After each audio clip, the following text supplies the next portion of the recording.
Baiklah, Assalamualaikum warahmatullahi wabarakatuh. Selamat malam.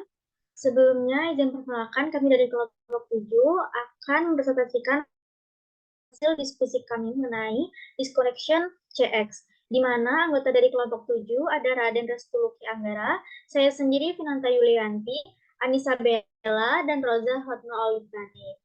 Nah, untuk isi dari presentasi kami, ada perkenalan anggota kelompok, judul topik dan pembahasan singkat, foto abstrak jurnal, latar belakang, mekanisme reaksi retro, pembahasan, dan penutup.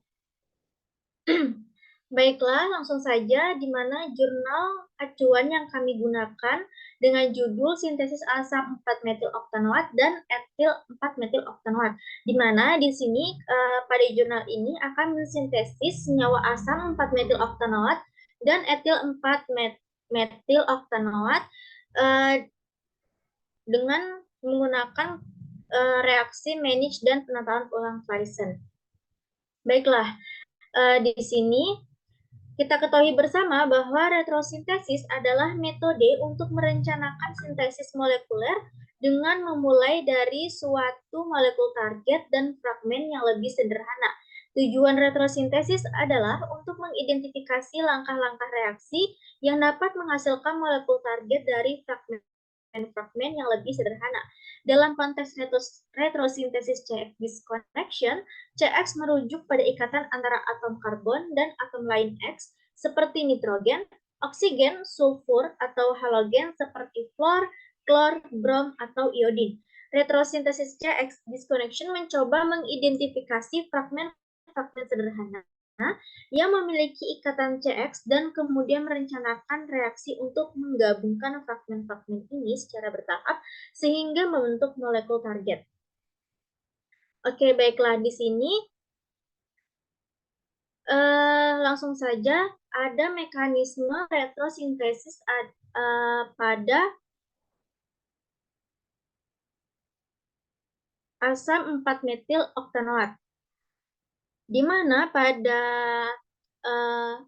asam metil 4 etanoat ini kita lakukan retrosintesis sehingga akan menghasilkan sinton positif dan sinton negatif, sehingga nantinya kita akan dapat mengetahui prekursor apa yang cocok digunakan untuk mensintesis etil 4-metil oktanoat ini. Nah, pada senyawa etil 4-metil oktanoat dilakukan pendekatan interkonversi gugus fungsi atau IGF sehingga dipotong bagian C sehingga menghasilkan sinton positif dan sinton negatif. Kemudian didapatkanlah senyawa alkohol dan senyawa trietil ortoasetat. Kemudian dilakukan pendekatan IGF lagi sehingga dipotonglah pada bagian angka 2-nya sehingga didapatkan prekursor berupa heksanal. Nah, dibandingkan dengan prekursor yang selama ini dalam sintesis feromon kembang badak, heksanal merupakan prekursor yang paling memungkinkan digunakan karena harganya itu lebih murah. Oleh karena itu, dalam penelitian ini atau sintesis etil 4-metil oktanoat digunakan heksanal sebagai prekursor yang berlangsung dalam 5 tahap reaksi melalui reaksi Mannich, reduksi, dan penataan ulang Claisen. Kemudian selanjutnya pada mekanisme reaksi retro ini dilakukan sintesis 2 metilen heksanal yang melibatkan 3 senyawa yaitu formaldehid atau heksanal, amina, dan metilen. Reaksi ini disebut dengan reaksi aminometilisasi atau lebih dikenal dengan reaksi Mannich.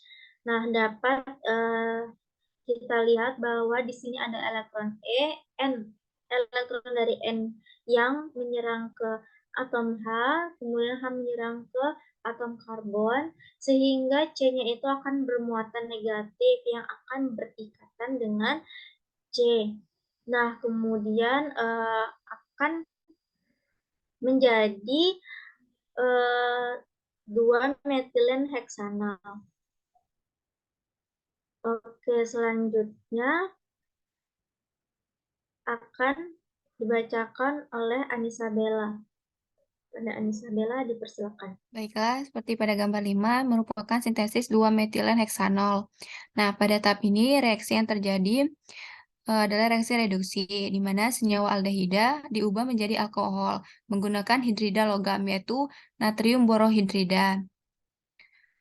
Kemudian, pada reaksi reduksi 2 metilen heksanal berlangsung pada suhu 5 derajat Celcius selama 1 jam. Hal ini disebabkan natrium eksplosif terhadap air, sehingga reaksi dilakukan pada suhu yang rendah untuk mengurangi letupan.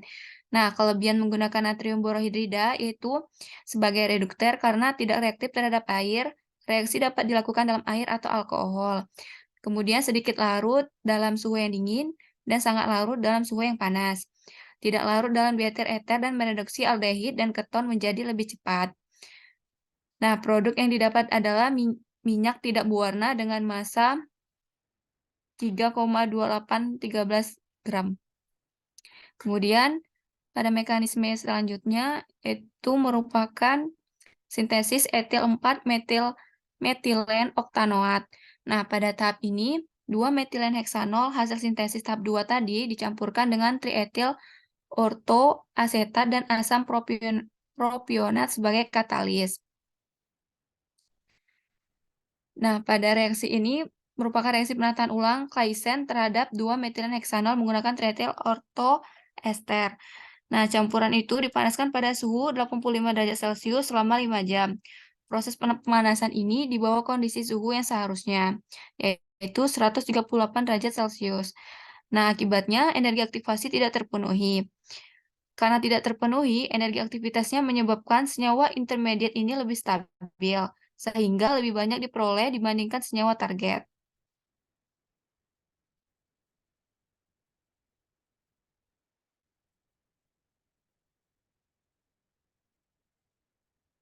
Selanjutnya, pada gambar 9 merupakan sintesis etil metil oktanoat. Nah, sintesis ester pada tahap ini menggunakan reaksi hidrogenasi dengan mencampurkan etil 4 metilen oktanoat, etanol, dan katalis palladium pada karbon. Reaksi yang terjadi yaitu pada reaksi di PBT. Nah, katalis palladium dengan karbon sebagai penyangga digunakan selain untuk mempercepat terjadinya proses hidrogenasi, juga menyebabkan temperatur yang digunakan berada pada kondisi yang rendah, yaitu temperatur kamar. Nah, hidrogenasi non-katalitik hanya berjalan dengan kondisi temperatur yang tinggi. Temperatur yang tinggi selain dapat menyebabkan kerusakan pada struktur ini, pada struktur etil ester yang diinginkan juga menyebabkan reaksi hidrogenasi lebih lanjut pada gugus karboksilat.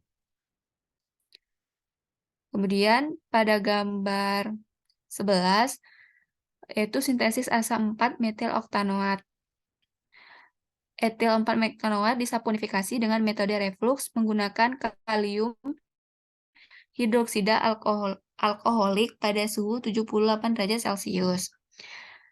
Nah, reaksi saponifikasi etil ester dengan kalium hidroksida dapat dilihat pada gambar berikut. Reaksi saponifikasi merupakan reaksi pembentukan sabun dengan bahan awal berupa trigliserida atau lemak atau minyak yang menghasilkan produk samping berupa gliserol. Selanjutnya, garam kalium ester yang diperoleh ditambahkan dengan air dingin dan diekstraksi dengan dietil ester.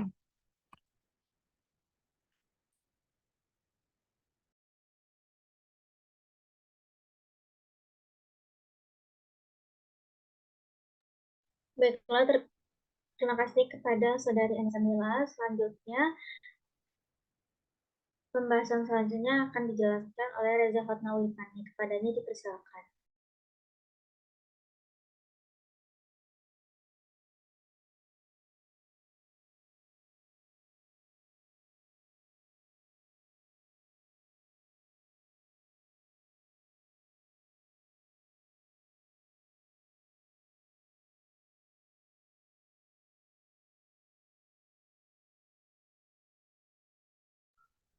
Baiklah, kepada Saudari Reza Fatnawi Pani.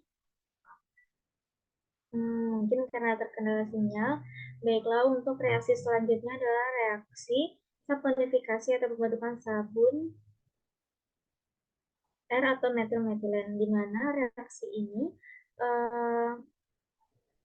menggunakan bahan awal berupa trigliserida atau lemak minang menghasilkan produk samping berupa gliserol. Kemudian dilanjutkan reaksi akhirnya, di mana reaksi kalium ester dengan air sehingga akan menghasilkan asam karboksilat dan kalium hidroksida atau reaksi penetralan. Nah, pada sintesis ini, kalium 4 metilen oktanoat direaksikan dengan air sehingga akan menghasilkan asam 4 metilen oktanoat, di mana merupakan target molekul dari senyawa yang akan disintesis. Sehingga pada proses ini didapatkan target molekul berupa asam 4 metilen oktanoat dengan produk sampingnya berupa senyawa kalium hidroksida.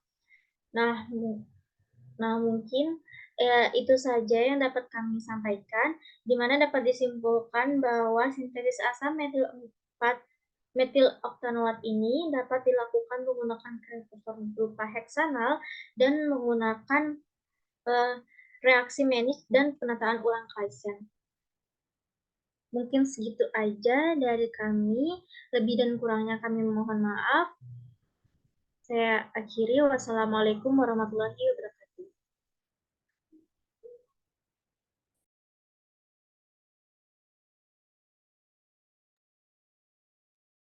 Sudahkah, Manis?